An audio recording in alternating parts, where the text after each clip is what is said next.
o estudo. A Carla está lá chegando, viu, com o estudo, para quem não tem, eu acho que a Ednei não tem, né? Mas vamos abrir em Lucas 15, do versículo 11 ao 31. 15, 11 ao 31. Glória a Deus, aleluia. Só não sabe, não foi guardou só. Nada não, pode deixar, pode sentar. Dá segurança ali, ó. Lucas 15, do 11 ao 31.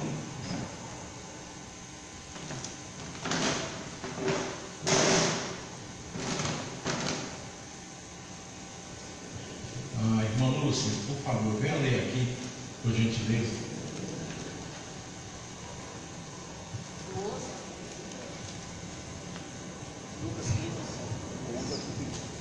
E disse um certo homem tinha 2 filhos, e o mais moço deles disse ao pai: Pai, dá-me a parte da fazenda que me pertence. E ele repartiu por eles a fazenda. E poucos dias depois, o filho mais novo, ajuntando tudo, partiu para uma terra longínqua e ali desperdiçou a sua fazenda, vivendo dissolutamente. E havendo ele gastado tudo, houve naquela terra uma grande fome, e começou a padecer necessidades. E foi e chegou-se a um dos cidadãos daquela terra, o qual o mandou para os seus campos a apacentar porcos.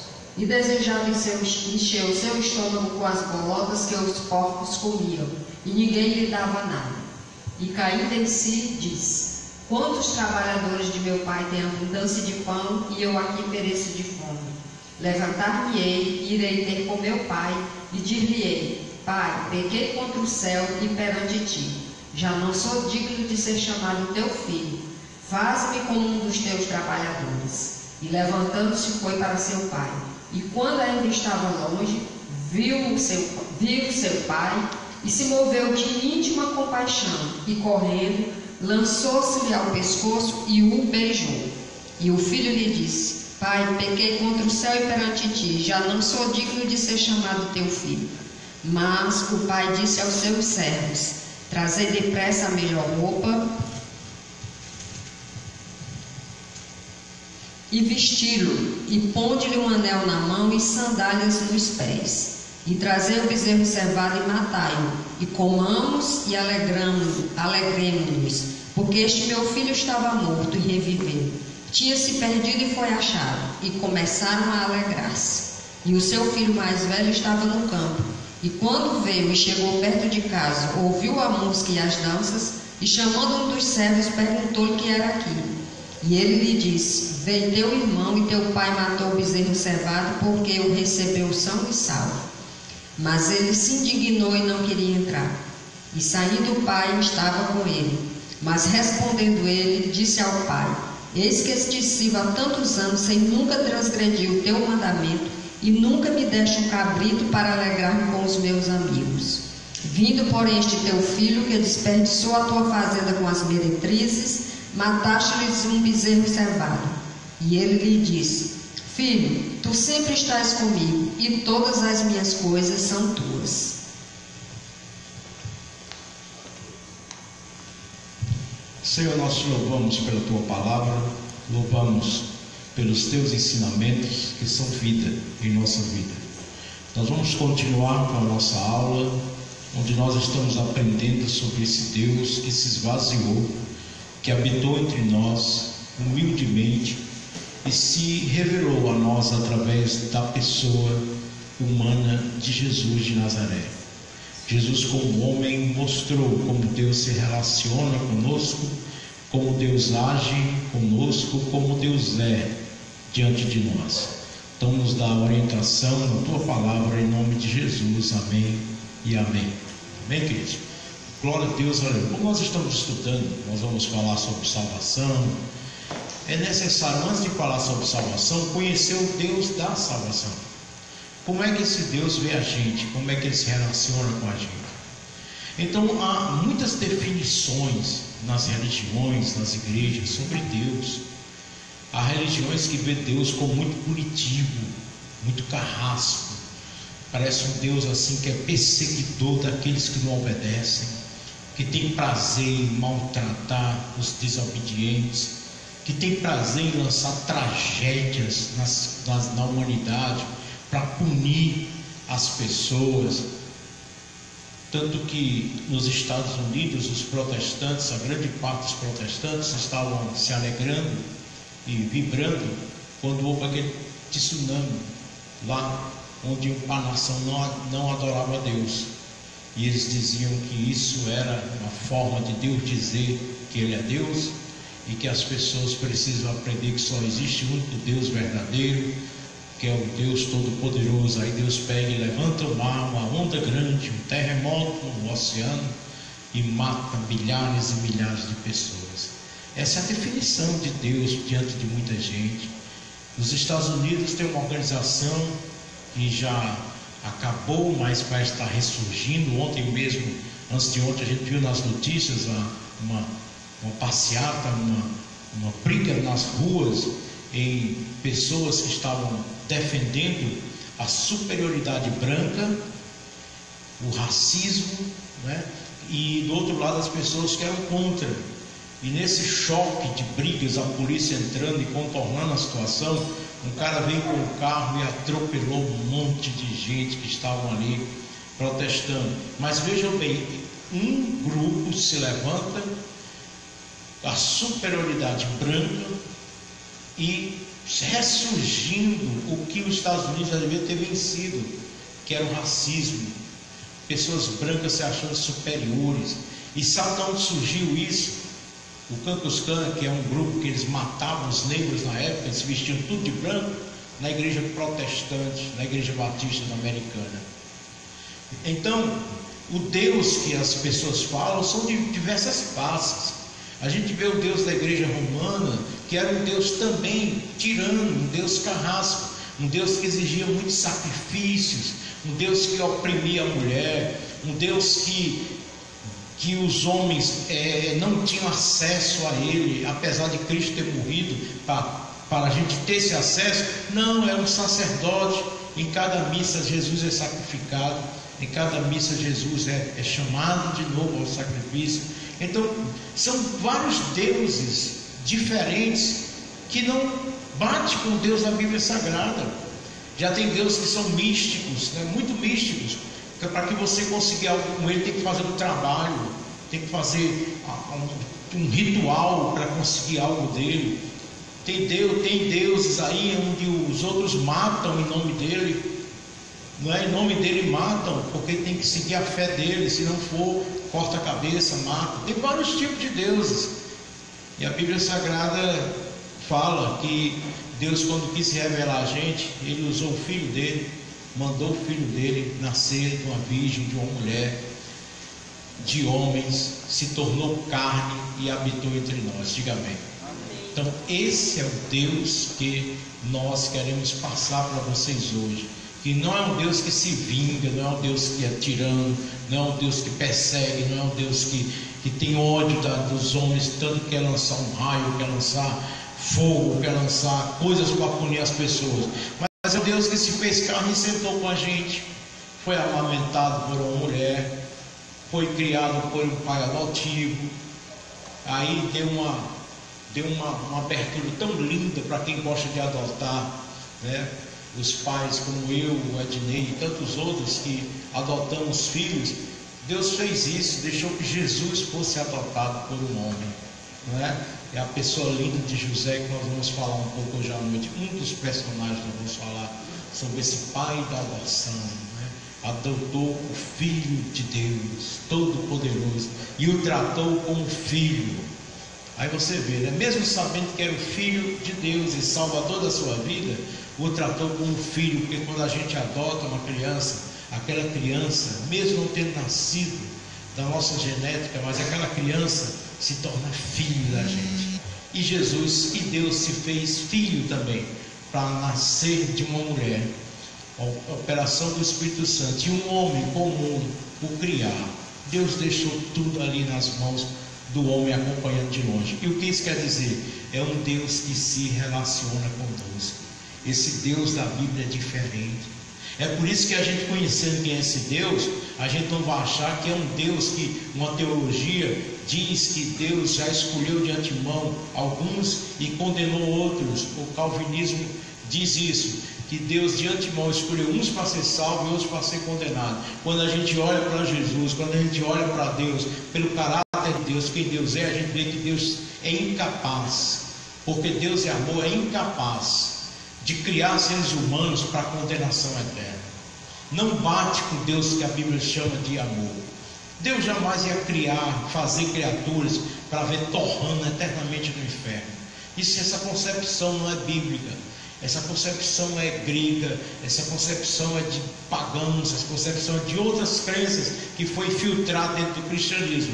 Mas Deus jamais iria, além de escolher uns para ser salvo e outros para ser condenado, Deus jamais iria também, como eles dizem, usar o determinismo e o fatalismo. O que é isso, pastor? Para a glória de Deus existe o pecado. A pessoa morre, a pessoa sofre, a pessoa nasce com câncer, a pessoa nasce com isso aqui, com aquilo outro, mas tudo é para a glória de Deus. Não é para a glória. Deus não precisa ser glorificado na desgraça humana. Ao contrário, Deus chora na desgraça humana. Deus lamenta a desgraça humana. Deus sente a dor do pai e da mãe daquela criança que está cheia de tubos, sofrendo ali dores horríveis, nasceu com problemas, às vezes toda abertinha aqui por dentro. Como isso é para glorificar a Deus? Que Deus é esse que esse pessoal protestante crê? Um Deus tirano, um Deus carrasco, um Deus perseguidor, um Deus em que usa a maldade, a dor, a desgraça para ser glorificado? Jamais! Isso não é o Deus revelado através de Jesus de Nazaré. Ao contrário, Ele sofreu por nós. Ele se doou na cruz por nós. Ele sentiu todas as dores por nós. Ao contrário, foi Ele quem passou por tudo por nós. Ele levou sobre si as nossas enfermidades, nossas dores. O castigo que nos leva à paz estava sobre Ele. Sobre as suas pisaduras fomos sarados. Esse é o Deus da Bíblia Sagrada, diga amém. Glória a Deus. Vocês estão entendendo como as pessoas veem Deus? E olha que eu estou falando de religiões cristãs. Eu estou falando de religião cristãs, que tem uma visão de um Deus distorcido, um outro evangelho, e não esse Jesus que se mistura com a gente, conversa com a gente, quer se relacionar com a gente, tem paciência com a gente, tem amor, que é gracioso, nos entrega e nos abençoa de graça. Você não precisa fazer sacrifícios para agradar a Deus. Deus já mandou seu filho sacrificar por você, por mim. Você tem livre acesso agora a Deus, e as religiões fazem tudo para você chegar a Deus. Usam um pastor, usam um sacerdote, usam uma coisa para você chegar próximo de Deus. Você tem que pagar muito dinheiro disso, você tem que pagar isso, tem que pagar aquilo, tem que fazer o sacrifício disso, tem que passar semanas de oração e campanhas para Deus ouvir a sua oração, como se Deus fosse surdo, tirano, insensível com a sua dor. E Deus não é assim. Campanhas de oração não são bíblicas. Diante de Jesus, que Mateus 6 ensinou como orar. Quem orar já tem a certeza que é escutado por Deus, Ele e Deus.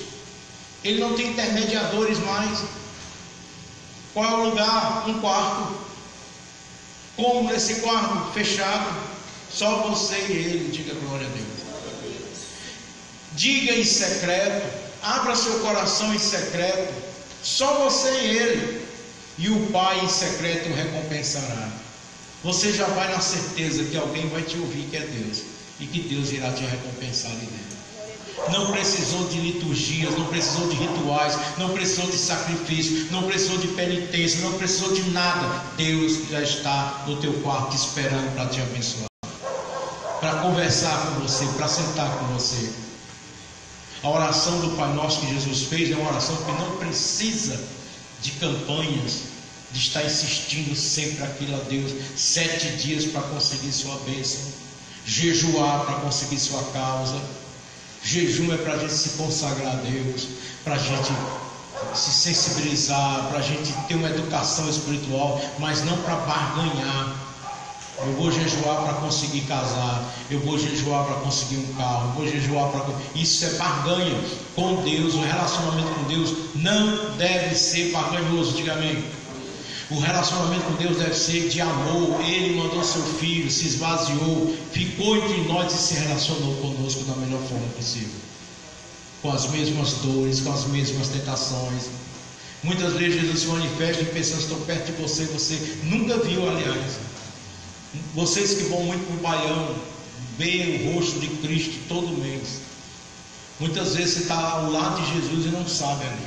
Eu estive fome e me deste de comer. Eu estive nu e vocês me vestiram. Eu estive sozinho e você foi me visitar. Quando nós fizemos isso? Todos aqueles necessitados, todos aqueles que ninguém nem liga mais, todos aqueles que são jogados aí pela sociedade. Você estava lá, era eu que estava ali naquela hora. Diga amém por isso. Nós podemos ver Deus e falar com Deus através de atos de amor, diante de pessoas necessitadas, pessoas desprovidas. Mas a gente quer ver Deus, sabe onde? Somente na igreja, no ambiente religioso, onde tudo está aquela liturgia, tudo daqui a pouquinho você vai ver alguém sobe e ora. Não que seja errado, né? Mas termina a oração, aí entra o ministério do louvor e louva. Depois vem alguns avisos para dar andamento à casa do Senhor. Aí depois tem uma oração. Aí depois tem a palavra. Aí depois fecha com oração. Você diz, pronto, eu vi Deus, eu falei com Deus. Não somente isso. Falar com Deus é um ato diário, rotineiro, todos os dias, todas as horas. É você tratar bem as pessoas onde você estiver inserido e se estar com Deus. Isso é fazer companhia com Deus. Diga amém. Ele veio de lá, se fez homem e habitou entre nós, brincou com a gente, né? Com seres humanos, caminhou, viu a dor de uma mãe chorando pelo filho, viu a dor de um filho vendo o pai distanciado, viu a dor de todos os tipos de dores. Ele viu e sentiu na pele a dor da morte que separa o homem do ente querido. Ele chorou quando viu isso. Por que morte? Não era para ter havido morte. Quando ele olha para Lázaro morto, ele diz, não era para estar acontecendo isso. Por que não seguiram meu pai? Por que não obedeceram meu pai? Não era para estar gente morrendo e gente sofrendo que o outro morreu. Não era para o dia dos pais como hoje, você estarem com os pais e eu não. Não era isso para acontecer. Uns estão, outros não estão. Não era para o dia das mães, alguém está com a mãe e o outro está chorando porque a mãe não está mais. Não era para acontecer essas coisas. Aí Jesus chora quando vê Lázaro. Vocês estão entendendo porque é que ele chorou quando viu Lázaro? Porque ele estava vendo as mazelas humanas, o distanciamento que o pecado faz. Não era para aquela pessoa estar com câncer, não era para ele ter morrido desse jeito doente, não era para ter morrido, era para ser tudo um paraíso, como meu pai fez. Ali passou um filme na mente de Jesus. Tudo ele quis o melhor. Vocês desejaram o mal. Vocês obedecem mais para comer o fruto da árvore da árvore proibida, o fruto proibido da árvore. Aí tudo isso está acontecendo, tudo isso acontece. Não era isso que eu queria. Não é isso que o meu pai criamos e dizer, façamos o homem a nossa imagem e semelhança. Não era esse projeto. Nós não queríamos que isso acontecesse. Por isso que a gente deu o livre-arbítrio a vocês, para andar com a gente porque quer, porque tem amor, porque tem vontade. Mas não era para ter acontecido isso. Aí ele chora. E a gente vê no versículo Jesus chorando, pensa que ele estava fraco, né? Alguma coisa. Não, ele estava chorando pela dor humana, porque o homem passa por isso. Todos nós sentimos dores demais. São perdas, são muita coisa que acontece. Coisas que você sonha para a tua família e não consegue fazer. Coisas que as pessoas te oprimem, te humilham e você tem que passar, tem que aguentar às vezes. Suportar o dia a dia já é, né, uma dor, né? Já é uma dor. Vocês que têm seus trabalhos, né, os patrões, né, a humilhação, a exigência de ter ir para o trabalho, não sabe se chega, com medo de ser assaltado, não pode ter um celular melhor, tem que levar o rinzinho para não ser assaltado no meio do caminho. Jesus chora e diz assim, não era isso que eu queria. Eu não fiz a humanidade para isso. Eu fiz para que andasse em unidade, paz, num paraíso. Esse paraíso jamais vai ter acabado. Era para ser para sempre, diga amém.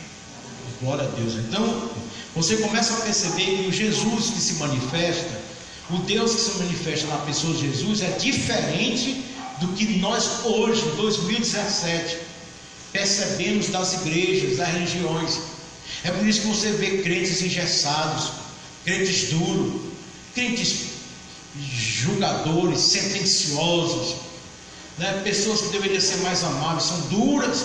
Pessoas que estão na igreja só para olhar o pecado do outro, a roupa do outro, o cabelo do outro, o que o outro está fazendo, não está fazendo. Vive em função de julgamentos, vive em função de ser desobediente a Deus. Por quê, pastor? Porque Mateus capítulo 7 tem um mandato de Jesus. Por favor, abra Mateus capítulo 7, leia bem alto para que saia na filmagem ao vivo. Glória a Deus. Veja, é um ato de desobediência, é um ato que os cristãos convivem diariamente, mas ceiam, mas levantam as mãos da igreja, mas oram 3, 4 vezes ao dia, mas dão o dízimo de tudo, entendeu? Tem a carteira de membro, tem alta posição dentro da igreja, mas comem do fruto proibido todos os dias. Todos os dias. O que é que diz Mateus 7? Alto. Não julgueis para que não sejais julgados. Isso é mandamento ou é uma opção? Mandamento, queridos. Não julgueis para que não sejais julgados. Glória a Deus, aleluia. Amém, amado? Então, por quê? Porque são pessoas que aprendem de um Deus diferente, de um Deus que gosta de julgar, de sentenciar, de maltratar. Pode prestar atenção que os religiosos gostam e amam a disciplina. Pastor, o senhor já disciplinou fulano de tal? Está andando de forma errada nos caminhos do Senhor. E uma vez, faz muitos anos, eu disse assim: se fosse para disciplinar, porque alguém está andando errado, meu irmão, todo mundo ia para a festa de domingo. Qualquer dia eu vou dar essa surpresa. Não era mais surpresa não, vocês estão sabendo e todo mundo está assistindo. Mas qualquer dia eu vou fazer o seguinte: eu queria chamar todos vocês aqui na frente. E eu vou descer também. Eu primeiro desço, né? Quero chamar todo mundo aqui na frente. Todo mundo vem, porque eles estão disciplinados. Porque nós somos pecadores. Não há um justo sequer. E não há pecado maior ou menor. Todos estamos perante Deus. E agora quem vai nos salvar? Aí um vai se levantar combinado, lógico, combino com a irmã Lúcia. Essa graça do Senhor, pastor, é que nos basta. Aí todo mundo, aleluia, né? Porque... Foi, mano? Amém, que lindo. Precisamos sempre estar fazendo isso para ensinar a igreja, né, irmãos? Nós nunca mais esquecemos. Ela disse que lá na outra igreja que eu estava, eu fiz isso. A gente disse: vamos pedir perdão a Deus. Eu desci primeiro, fiquei na frente, disse: agora os irmãos aqui me acompanham para pedir perdão. E todos nós, irmãos, você entendeu como é o sentido? Irmãos, só tem um que limpou teu irmão que está do teu lado aí, o Jesus de Nazaré. Só tem um que pode salvar, é Jesus de Nazaré. Amém? Por isso que não adianta, pessoa que não existe pecado diferente do outro, são todos iguais, são iguais os pecados, mas Deus nos suporta. Ele se fez carne e conhece a tua fraqueza. Eu não estou dizendo com isso que a gente deve pecar. A gente deve evitar o máximo possível. E se num deslize pecamos, vamos nos arrepender dos nossos pecados.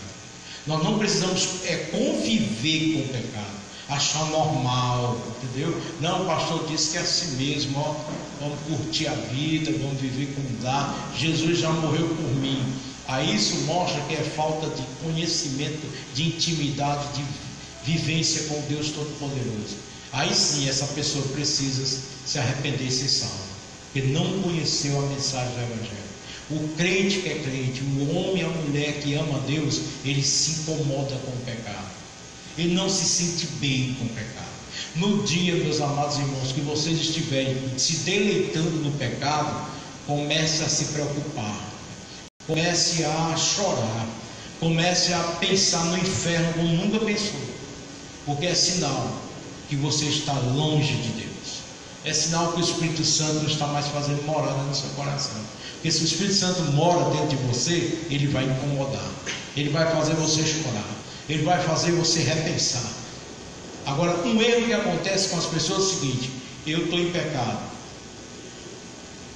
então eu não vou mais fazer nada na igreja, que eu estou em pecado. Aí se afasta da igreja. Eu não quero sujar a igreja, vou embora. Errado. Aqui é que a pessoa deve estar, porque vai ouvir a palavra, vai ouvir a oração dos irmãos. Os irmãos vão orar até se recuperar. Como é que se fica bem sem ir para o médico? Como é que se fica bom se não faz um tratamento numa clínica? Como é que eu sei como é que está meu organismo por dentro se eu não faço um exame de sangue, né, senhor? Tem que saber como é que está por dentro. Posso morrer, colesterol alto, porque eu nunca fiz exame, como é que eu vou saber? Eu tenho que estar me tratando, fazendo exames periodicamente, saber como é que está meu organismo. A igreja é um pronto-socorro espiritual. A igreja é um alimento que nós não podemos deixar para trás, porque é na igreja que eu tenho a possibilidade de me curar. Porque se eu me afastar, pior ficarei. Pior ficarei. Porque eu não vou ter aquelas pessoas para estar orando por mim, aquele senso de responsabilidade que eu creio, que eu tenho, porque eu estou membro de uma igreja, eu tenho que ter responsabilidade. Claro, psicologicamente é ótimo, porque você vai ter um senso de responsabilidade. Agora, longe, faz como o filho pródigo. Foi e não deu, quase que se acaba. Vocês estão entendendo? Deu para entender o que eu quero dizer? A pior coisa que tem é quando o diabo diz: para que tu está cantando? Para que tu está pregando? Para que tu está na portaria da igreja? Para que tu está no ministério? Sai, seja homem, seja mulher, seja de Deus. A pessoa é mesmo, né? Aí sai. Por isso que eu prefiro que a pessoa esteja se arrastando, se arrependendo, mas trabalhando na obra de Deus. Trabalhando, sabe por quê? Qual a diferença que há de um pecado para outro? Qual a diferença daquela pessoa que não adultera, que não rouba, que nada, mas é péssima com o marido, com os filhos? Qual a diferença para Deus? Né?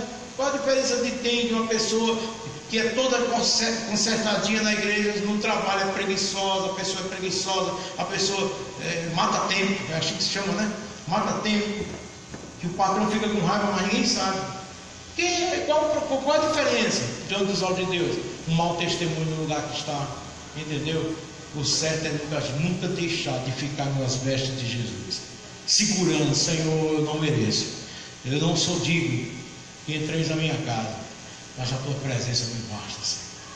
Eu quero a tua presença perto de mim, eu quero ouvir o Senhor, eu quero sentir teu cheiro, eu quero estar, eu sei que a qualquer minuto algo vai acontecer no meu coração, e o primeiro amor vai voltar, e a vontade de servir vai acontecer, e quanto mais eu me envolver, mais apaixonado eu ficarei, e terei experiências com Deus como eu nunca tive na minha vida. Mas longe não tem como, porque o pecado é poderoso e é forte. As amizades com o mundo, as más associações estragam bons costumes e acaba esfriando a pessoa. O pessoal tem uma mania de dizer, na fogueira tem as brasas, e quando ela é lançada fora, ela acaba, né, se apagando, e já era. Mas enquanto ela tiver, o que acontece? Ela fica acesa. E assim é a casa do Senhor, assim é o seu relacionamento com Deus.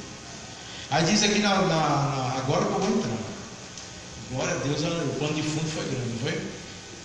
Você pode fazer teologia de cima para baixo, de baixo para cima.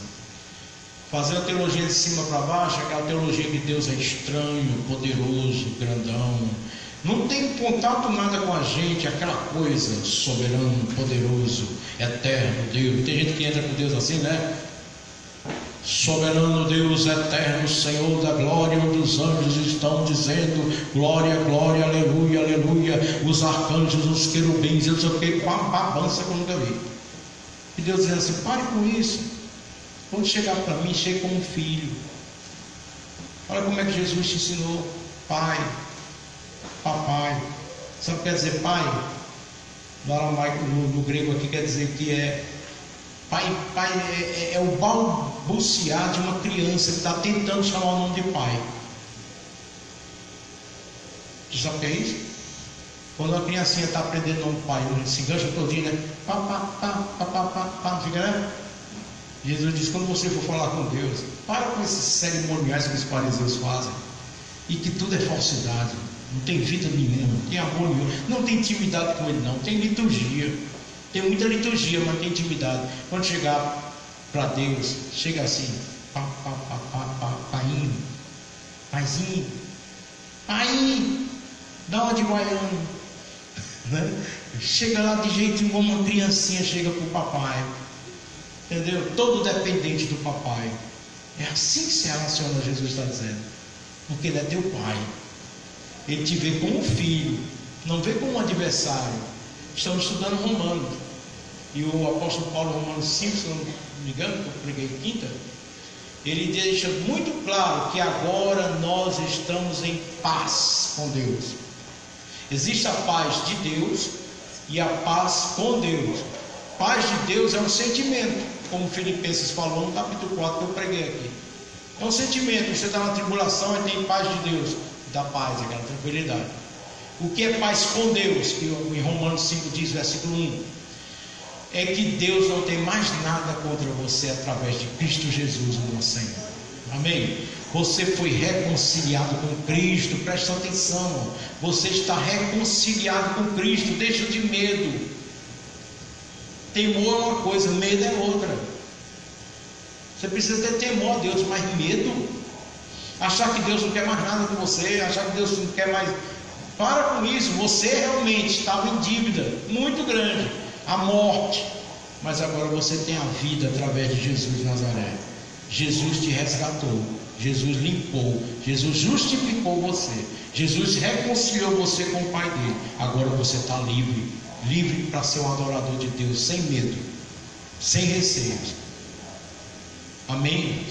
Glória a Deus, aleluia. Então a teologia de baixo para cima é essa, que Jesus está aqui, que Jesus é simples, que Deus é extremamente simples, bom, perfeito e agradável. É um Deus que caminha com você, se relaciona com você. O que é que acontecia no início, em Gênesis, quando Deus fez o homem e a mulher? O que é que acontecia todo finalzinho de tarde como essa aqui, ó. Que lindo esse horário, né? Ele ia bater um papo com o homem. Esse horáriozinho aqui, ó, era o horário que Deus escolhia, dizia assim, vem cá, vamos conversar. E aí botou o nome daquele animal ali? Botei. Ele fede muito, eu botei o nome de gambá, né? E aquele dali, ele perturba muito, eu botei o nome de gato.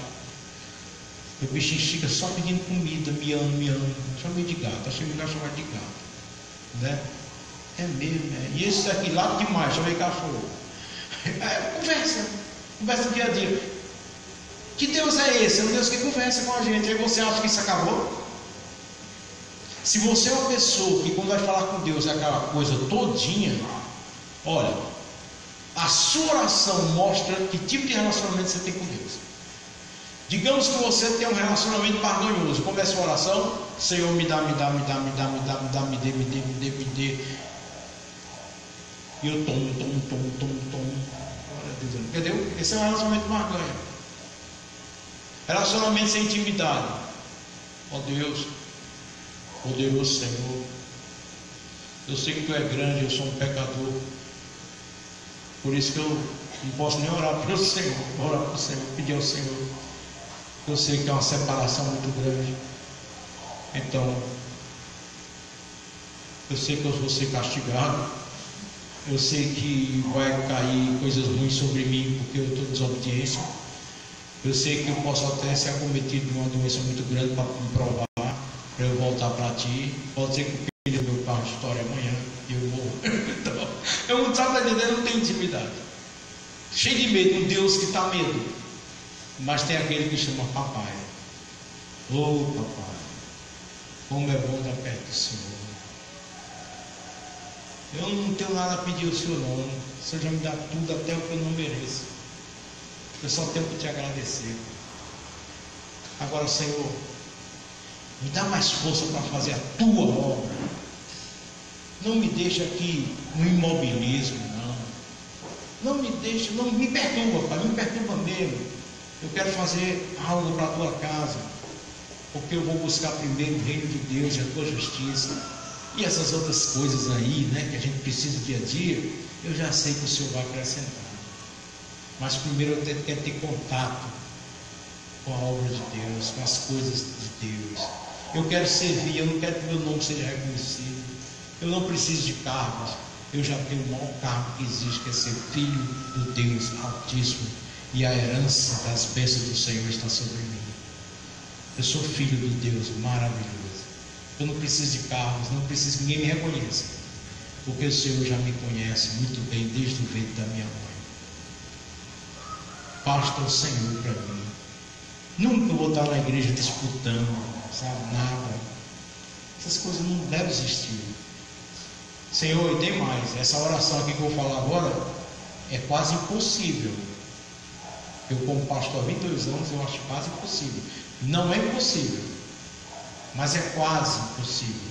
Eu conheço pessoas que eu vi essa possibilidade, graças a Deus. Até aqui na igreja, está até aqui com a gente. De pessoas dizer assim: eu quero estar na igreja, não para fazer o que eu quero, mas apenas para servir no que precisa. O que é que eu vejo como pastor? Se você não tiver no carro que quer, você vai embora. Você que eu digo é uma forma, viu? Vai embora. Parece que a estadia na igreja era só enquanto se ofereciam cargos à pessoa. Entendeu agora, pessoal? Não tem mais carro, vai embora. Não há mais atrativos. Igreja não é lugar de atrativos, amém, irmãos? Igreja é lugar de servidores, no que for preciso. Eu posso ser um adorador, sentado numa cadeira e fazendo o trabalho lá fora, onde mais precisa. Altar é um negócio complicado. Eu só tenho esse altar aqui ainda, porque é bom que das pessoas estão sentadas eu vim enxergar. Mas eu não sento mais ali, já prestaram atenção, tem uns 2 anos que eu não sento mais ali. A Edna botou essas cadeiras semana passada só para enfeitar. Por que tem que sentar num lugar que todos podem sentar?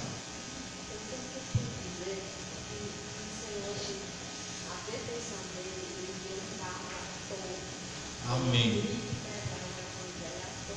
Pronto, está aqui, ó. Participem da aula, viu? A irmã Lúcia disse algo corretíssimo. Deus já deu um cargo a você, de antemão. Qual foi? Ide e pregai o Evangelho a toda criatura. Faça eles discípulos. Vá para a rua. Chegou um homem aí reclamando da igreja dele, porque o pastor não dava a oportunidade dele pregar. Ele pregava assim: irmão, eu tenho uma dica boa para você, que Jesus está mexendo no meu coração para falar. Ele disse: o que é, pastor? Eu pensava que oferecer a igreja aqui, né? Para tirar ele da igreja e botar ele aqui. Deus me livre. Deus me livre e guarde. Se já está assim lá, imagina aqui, hein? Misericórdia. Eu disse: olha, deixa eu dizer uma coisa para o irmão. O que é, pastor? É de Deus esse conselho. Amém, amém, pastor. Pode dizer. Vai pregar nas calçadas, nas ruas, ninguém está fazendo isso não. Entendeu, irmão? Vai evangelizar todo dia, irmão. Olha, esse bairro, eu acho que tem uns 80 mil pessoas, no bairro ou mais. Conjunto Ceará tem mais de 100 mil. Fortaleza tem quantos milhões? Eu disse 3, 4. Eu errei, eu não errei, eu chutei. Irmão, tu tem um campo vastíssimo. Entendeu? Irmão, o senhor está rindo de mim, pastor? Não, eu nem sorri. Estou falando sério. Está aqui, eu citei o texto. Mateus 28. Ide por todo mundo e pregava. Qual era o trabalho de Jesus na época? Pegava os discípulos, conversava no meio da rua, e no meio da rua mandava de 2 em 2. E eles ganharam multidões para Cristo. Sabe qual é o problema da igreja hoje? Todo mundo quer pregar na igreja. Todo mundo quer ficar inchado na igreja. Fica todo mundo dentro da igreja. Mas ninguém chama ninguém para vir para a igreja. Ninguém traz ninguém lá de fora para a igreja. Mas está todo mundo bonitinho, arrumadinho na igreja. Aí esse que está o problema.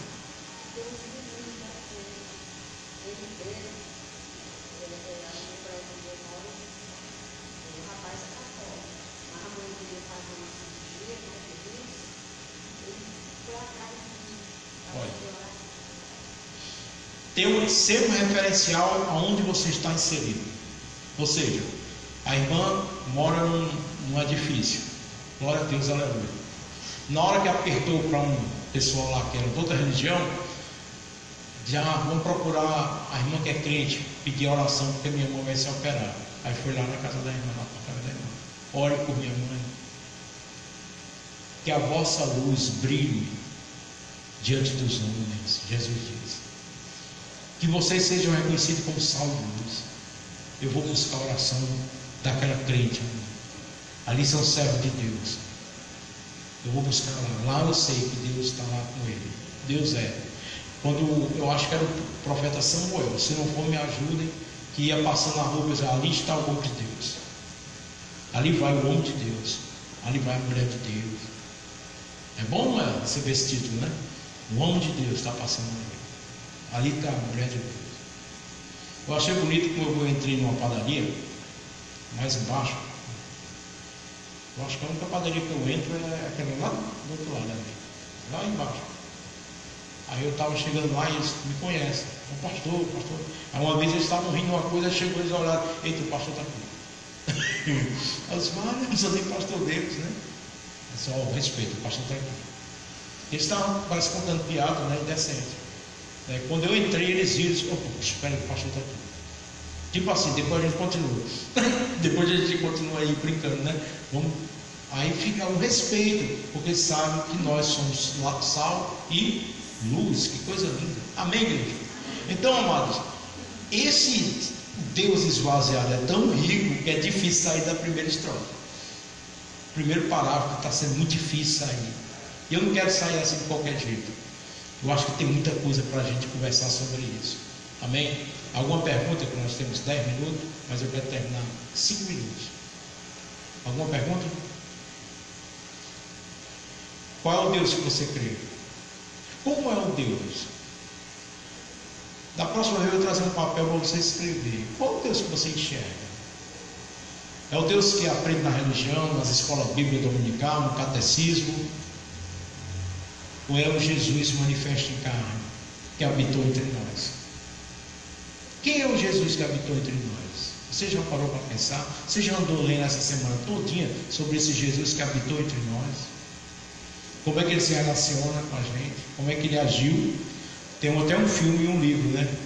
Se fosse Jesus, como você faria? Não é? Como você agiria se fosse Jesus? Um filme, eu aconselho vocês procurarem que tem na internet. Muito bom. Netflix, eu acho que tem também. Se fosse Jesus, como é que tu agiria diante dessa situação? Aí, se você usar essa frase na sua cabeça, já pensou amanhã que eu vou trabalhar? Vou falar com alguém. Se fosse Jesus, como você falaria? Não vai dar mais para falar como eu estava pensando. Mas agora vai ver. Se fosse Jesus, faria o que no seu lugar? O que Jesus faria no seu lugar, diante do que você vai fazer amanhã, hein? Hoje de noite. Essa situação que está passando, o que Jesus faria? Vai ver o Jesus de Deus esvaziado. Deus que fez carne, habitou entre nós. Vai dar uma olhada para ele. Aí você vai saber agir no dia a dia. Amém? Como deve tratar as pessoas. Como é que Jesus trata? Você prestou atenção, só para encerrar, que com os religiosos, como era o tratamento de Jesus? Duro. Eles estavam manipulando as pessoas e levando para o inferno. Vocês são filhos do inferno, então coloca essa pessoa para ser 2 vezes mais filho do inferno. Aí ele era duro, raça de víbora, sei lá o que, etc. Mas com os pecadores, como é que ele era? Ele sentava com eles, comia com eles, vivia com eles, conversava com eles e restaurava eles tudinho. Aquele que Jesus sentava, comia e bebia, ele não continuava nem comendo, nem bebendo e nem fazendo coisa ruim. Quando Jesus saía dali, ele seguia Jesus. Ele deixava todo aquele sistema de vida que tinha, que não fazia mais sentido para ele, porque agora eles tinham encontrado o sentido da vida deles, que é Jesus de Nazaré. Beber cachaça não faz mais parte da minha vida. Roubar não faz mais parte da minha vida. Ser estúpido com a mulher não faz mais parte da minha vida. Ser impaciente com as pessoas não faz mais parte da minha vida. Eu aprendi, ele falou umas coisas aqui que eu estou encantado. A Bíblia diz que quando Jesus falava, maravilhava-se que ouviam ele. Convertia. E as pessoas não queriam ser mais o que era antes. Havia um novo nascimento, uma mudança de mente, de vida. Amém? Vamos ficar em pé para orar, vamos, Senhor Jesus. Glória a Deus. Senhor Jesus, nós agradecemos pela aula de hoje. Eu creio que foi produtivo, porque é teu nome que é falado. É falado de um Deus diferente do que é ensinado nas religiões.